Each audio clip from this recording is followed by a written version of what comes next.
Hello. Unfortunately, today there were some problems and we were not able to have the lesson as we usually do. I thought, what can I do in order just to solve the problem? And I have decided to record the lesson so that you can have access to it. And in case you have any questions, I welcome you to ask them so that we have a discussion next time we meet online. If you remember, we focused on the process of designing or planning a lesson, and the lesson plan we have definitely covered is the ERRE model. But as I have told you, there are other samples, there are other templates worth considering, and I would like to introduce some of them. Here on the slide you can see PDF3, which means that I need to show you this.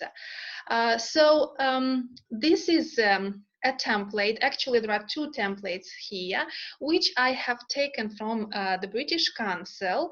And let us examine the first one.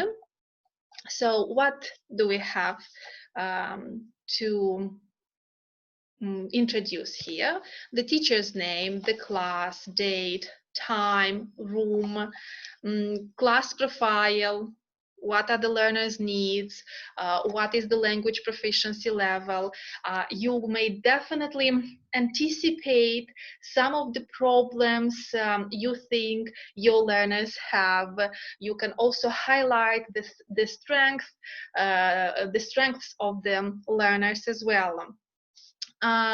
If you pay attention, the designers, let's say, of this template, they speak of aims of the lesson. Usually we operate with learning objectives. If you are curious and go to British Council site, you are going to find a number of lesson plans there, extremely useful, and you are going to see that they write down the overall aims of the lesson. So they don't go into details. They're not very specific when they enumerate the aims of the lesson, and the aim is more general. And an interesting detail here, in this template particularly, we see there are links, or they invite you to put down the links between the lesson that you are planning with the previous and the next ones. Why is this important? Because there always should be a continuation. And this is the lesson.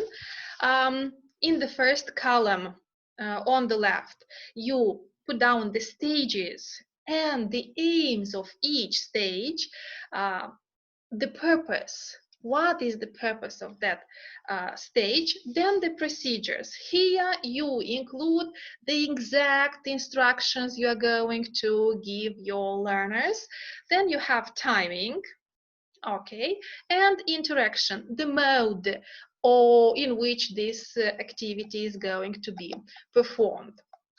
So here we have another template, and again, what do we have here? Teacher, class, date, lesson number, the aim of the lesson, the materials you are going to use during the lesson.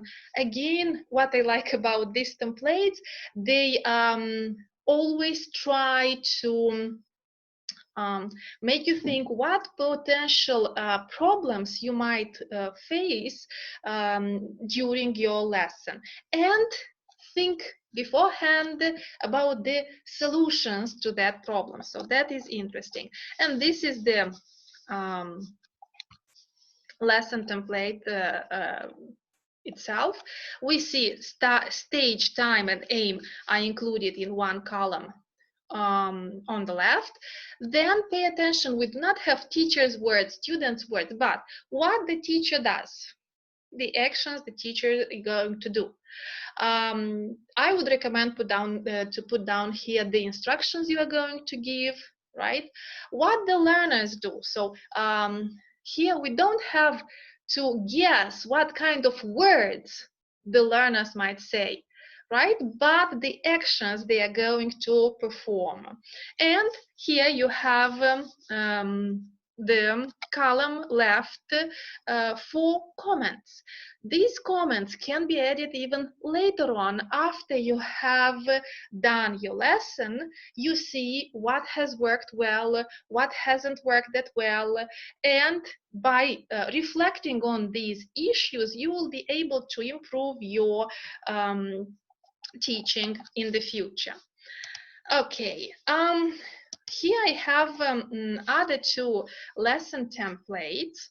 One is taken from Penny Eyre's book, this one on the right, whereas the one on the left is a lesson template I took from 1 week training I was fortunate to participate in 2 years ago in Lvov, a training organized by the British Council Ukraine. So let's have a look. In the first template, which is on your left, you see that what information is included. The form, what kind of unit, lesson, the topic. Then we include the objectives of the lesson. I'd like to point to the fact that I haven't included all the objectives, just the objective related to the first activity presented here in this lesson plan. Again, the time, the materials that you need during the lesson. And then what do we have? We have 3 columns. The first one is entitled procedures. And here you are going to say exactly what your actions are going to be. And one recommendation is to use the verbs in the imperative form. Moreover, whenever giving the instructions to the students, also use the imperative. So the learners will know exactly what they are expected to do. Even on the handouts you elaborate, the task, the instruction should be formulated in the imperative. The next column, in the next column, right, you write the purpose of that activity. This is extremely important, and I always pay attention to this. Sometimes it can happen that the students, in order to impress the teacher, would use a kind of extremely interesting, original activity. But the question I, for example, will ask you, what is the purpose of including this activity in your lesson? What does it help develop in your learners? Moreover, in what way does the purpose of this activity correlate with the learning objectives which you have mentioned at the beginning? And definitely timing. Also pay attention to the fact that one activity includes several stages, right? So it's very broad, but it includes several stages. And if you paid attention, what we spoke about last time, we said that what we shall strive for is an integrated skill approach to language education, which means that every activity or task you are going to design is supposed to develop not only 1 or 2 skills, but all of them. The other template, which you can see on your right, this is the template I've taken from Penny Eyre's book. And again, what does she suggest to include here? The date, time, place, the class, and then she has the stages of the lesson, right, on the left, and then immediately after, the activity and the aims of each activity, what kind of materials, and the time.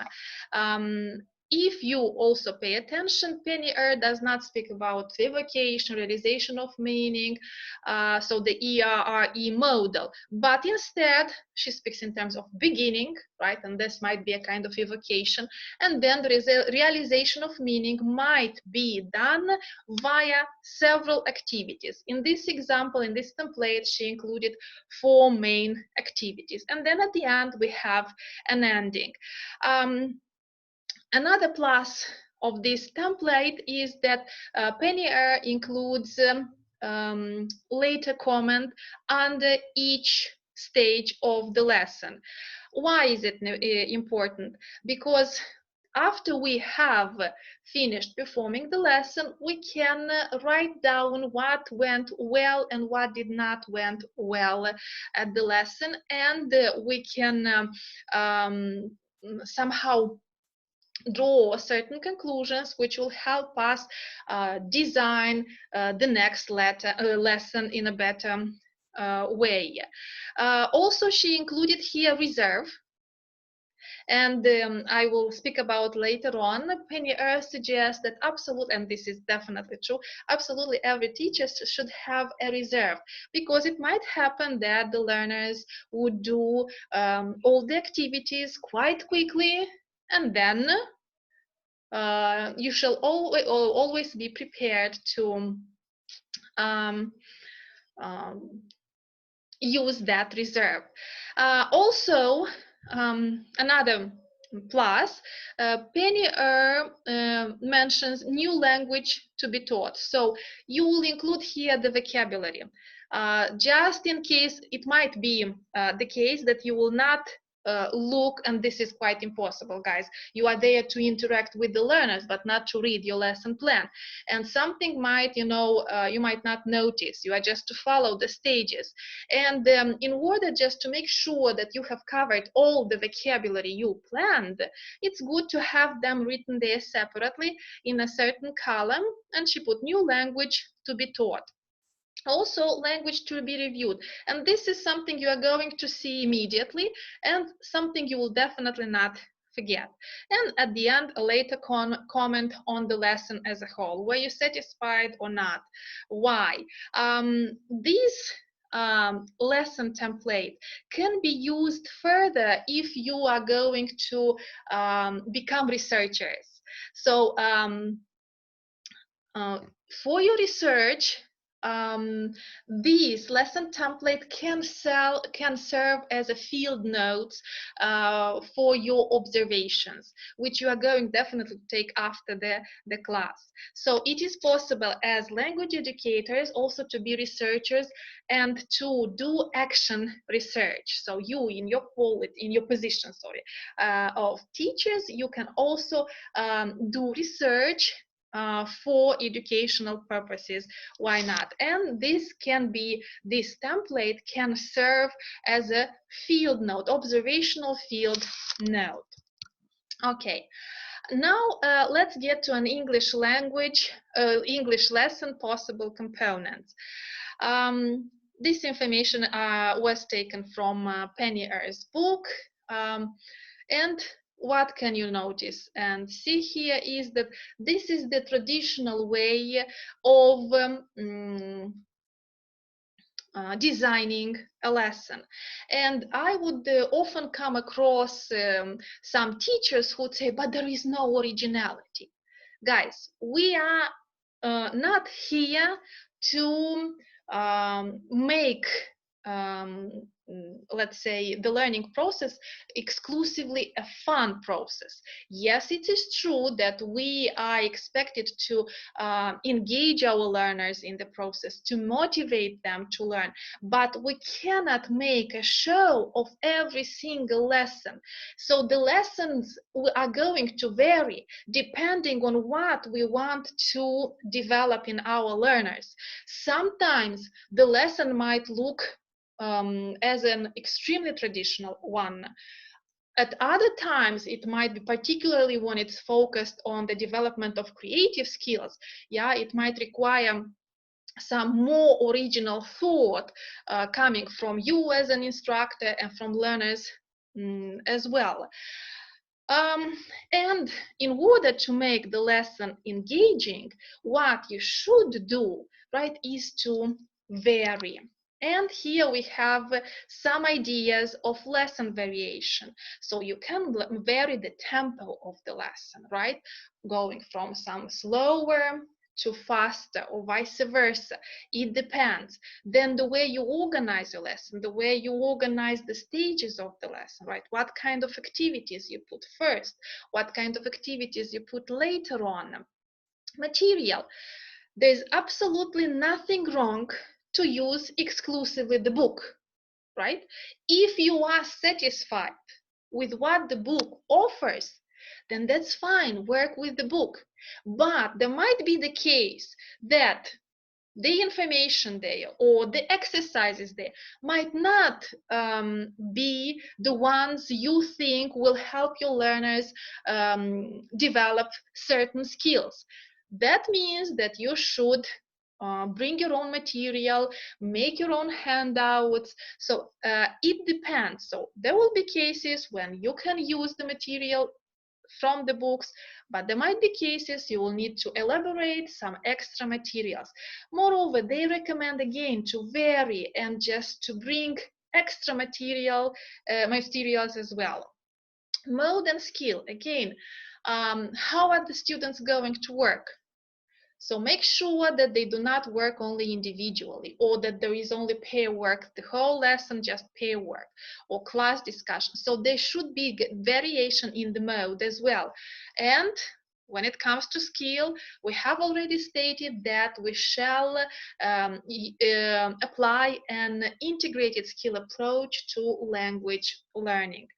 Vary the difficulty of the tasks, because if you design activities that are difficult, or so only activities that are difficult, then I'm afraid again the lesson is not going to be engaging and the students will not be motivated. So there should be variation, there should be balance between difficult and not so difficult activities.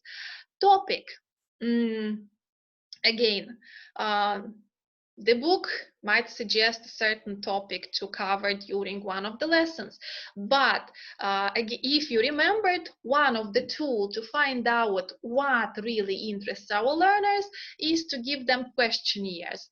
And gathering the results, we can understand whether the topic offered by the book is going to be enough, or you shall look for some other materials, just discuss another topic, but keep in mind that you should develop the skills as required by the curriculum. Okay, the mood. So it's again extremely important, right? There was a quote, I won't remember the exact meaning right now, but one would say, a boring teacher teaches boredom, and inspiring teacher teaches people to be inspired, something of the kind. So I'm challenging you to look for that quote. So that's why it's important just to adjust and to vary the mood, right? If you are overexcited, that might be also not quite well.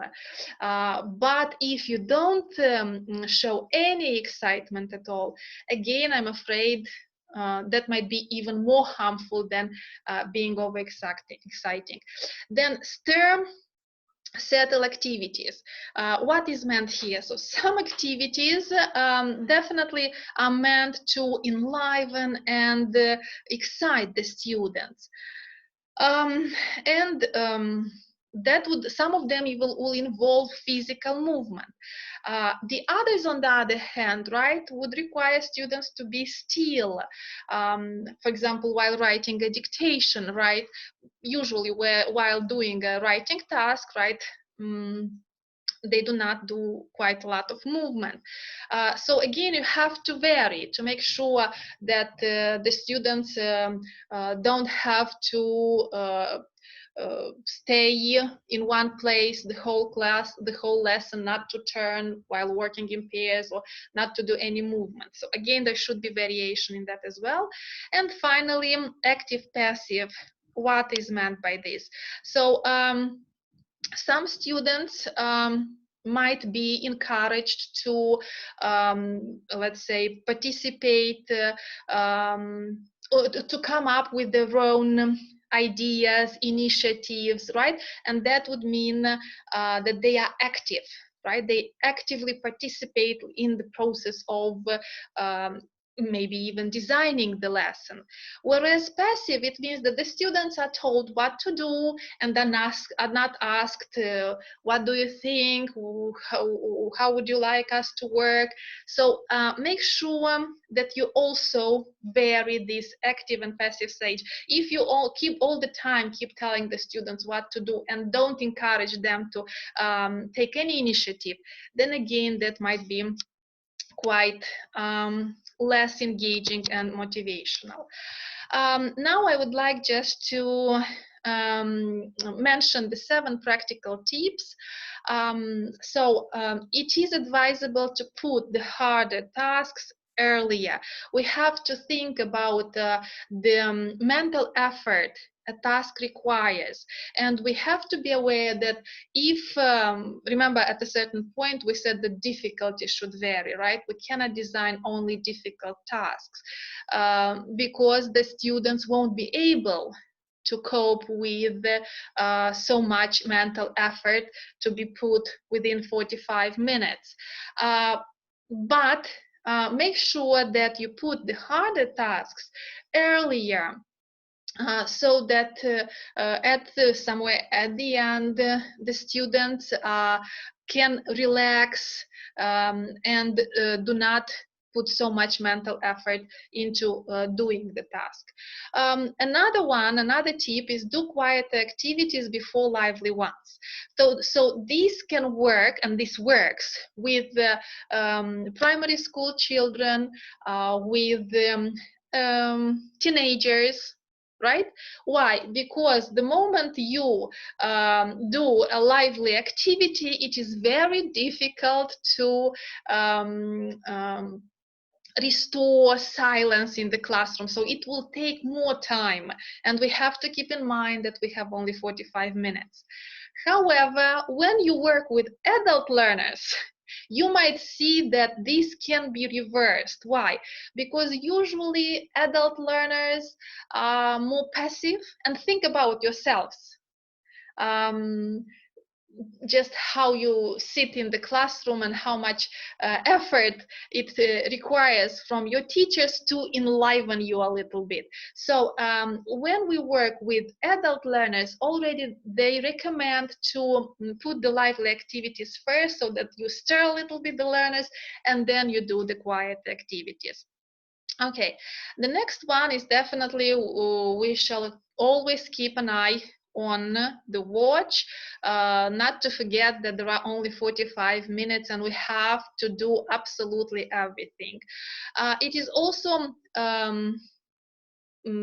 advisable to pull the class together at the beginning and at the end of the lesson. So don't go directly to the topic. Still, we speak in terms of warming up activities. Also, and always on a positive note. Don't leave homework giving to the end. There should always be time allotted for the explanation of the homework. And sometimes it's good to do it not at the very end of the lesson, because there might be the case you simply won't have the time. And as I have said it when I showed you Penny Ayer's template, lesson plan template, prepare a reserve. In case you have managed to do everything, you should have a reserve. So this is the lesson template. Now, why is it useful to have a lesson template? Here are some remarks Penny has made, and particularly she tells us that having a lesson plan provides a framework for us to note systematically the various stages in the lesson and the order in which they will occur. It also makes us think about and note down what the teaching objectives are, and as well as the content of what you plan to do. It provides space to write down the particular language items, new words, grammar, spelling rules, or whatever that we as teachers plan to teach and or review. Remember, I told you that it might be the case, we might not notice, we might forget, but if you have them written there somewhere separately, you are bound to remember them. The lesson plan reminds us to prepare a reserve activity to use if needed. And this is what I particularly like. This particular lesson template leaves space for later comment. And as I have said, basically this is what reflective teaching is, when later on you revise and try to understand what went well, what did not work quite well, and what you should do in order to avoid similar problems later on. Now, how can you use the lesson plan? Please share with the class. You should be ready to adapt. I have already told you that there might be the case when the lesson will not follow according to the plan. You might discover that you should focus on something else. Sometimes you might drop the plan altogether because there's another more urgent need which you haven't foreseen, and you are supposed to do so. So that's why adapt is a skill. Adapting, let's say, is a skill you should definitely develop. And always add later comments. Even if your lesson plan template does not include such a section, always write down on the lesson plan you have elaborated whether it worked well or not. Okay, now we've got to the last part, right? Because we said there are several stages within the lesson, and we can use several activities for each stage. But how to design an activity? And this is the way I have learned.